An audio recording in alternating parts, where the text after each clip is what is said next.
बागेश्वर धाम का पीछा नहीं छोड़ रहा विवादों का भूत, तो बाबा रामदेव भी कूदे मैदान में। पंडित धीरेन्द्र शास्त्री के समर्थन में खड़े हुए बाबा रामदेव और कर डाला बड़ा ऐलान। बागेश्वर धाम के साथ धर्म के विरोधियों और पाखंडियों को सबक सिखाएंगे रामदेव। पूरे देश में एक ही सवाल, क्या मीडिया भी बागेश्वर धाम को बदनाम करने में जुटी? बागेश्वर धाम के पीठाधीश्वर धीरेन्द्र कृष्ण शास्त्री इन दोनों कुछ ज्यादा ही सुर्खियों में हैं। पहले महाराष्ट्र की अंधश्रद्धा उन्मूलन समिति ने उनके खिलाफ मुकदमा दायर कर दिया और फिर देश भर के तमाम मीडिया चैनल्स उनके पीछे हाथ धोकर पड़ गए हैं। कोई उनका स्टिंग करने की जुगत में है तो कोई उनके खिलाफ सबूत जुटाने की कोशिश कर रहा है, लेकिन सफलता किसी को नहीं मिल रही। इस बीच योग गुरु बाबा रामदेव ने सामने आकर बड़ा धमाका कर दिया है।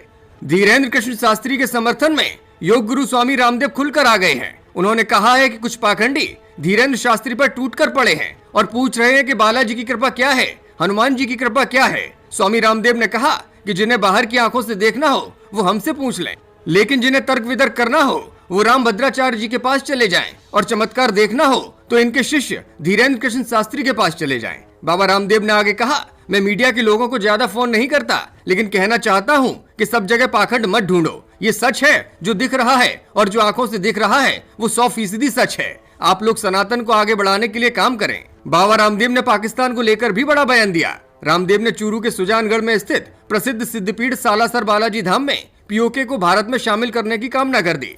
बाबा ने कहा, जिस प्रकार के पाकिस्तान में हालात हैं उससे साफ जाहिर है कि उसके जल्द ही 4 टुकड़े होंगे। पीओके बलूचिस्तान और सिंध प्रांत भारत में शामिल हो जाएंगे। पाकिस्तान छोटा देश रह जाएगा। उन्होंने कहा कि जल्दी ही हमारा अखंड भारत का सपना जरूर पूरा होगा। रामदेव ने कहा कि भारतीय शास्त्रों में पूरा ज्ञान भरा हुआ है। इनमें 10 लाख से ज्यादा श्लोक हैं, लेकिन कुछ मंदबुद्धि लोग रामचरितमानस तक पर आक्षेप लगाने से बाज नहीं आते। हमारे लिए राष्ट्र धर्म सबसे बड़ा धर्म है। आपको बता दें कि बागेश्वर धाम के पीठाधीश्वर धीरेन्द्र कृष्ण शास्त्री भक्तों को प्रवचन देकर सभी समस्याओं के समाधान का दावा करते हैं, जो बिना समस्याएं बताए मन की बात पढ़ लेने का दावा भी करते हैं। कई लोगों का विश्वास है कि अगर बागेश्वर धाम के दिव्य दरबार में एक बार अर्जी लग जाए तो किस्मत बदल जाती है, लेकिन धीरेन्द्र कृष्ण को लेकर विवाद की शुरुआत तब हुई जब उनके इस चमत्कारी दावे को नागपुर में चुनौती दे दी गई। एक संस्था ने मांग की कि वे नागपुर में उनके मंच पर आकर अपने चमत्कारों को दिखाएं। अगर ऐसा नहीं कर पाते हैं तो मुकदमा झेलने को तैयार रहें, लेकिन धीरेन्द्र कृष्ण शास्त्री इस चुनौती को स्वीकार करके वहां नहीं पहुंचे,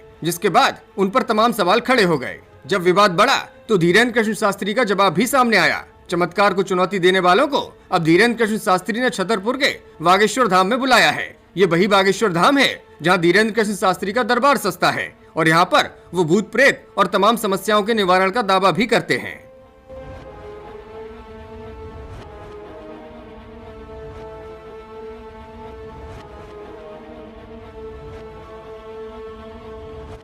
ब्यूरो रिपोर्ट, मीडिया हलचल।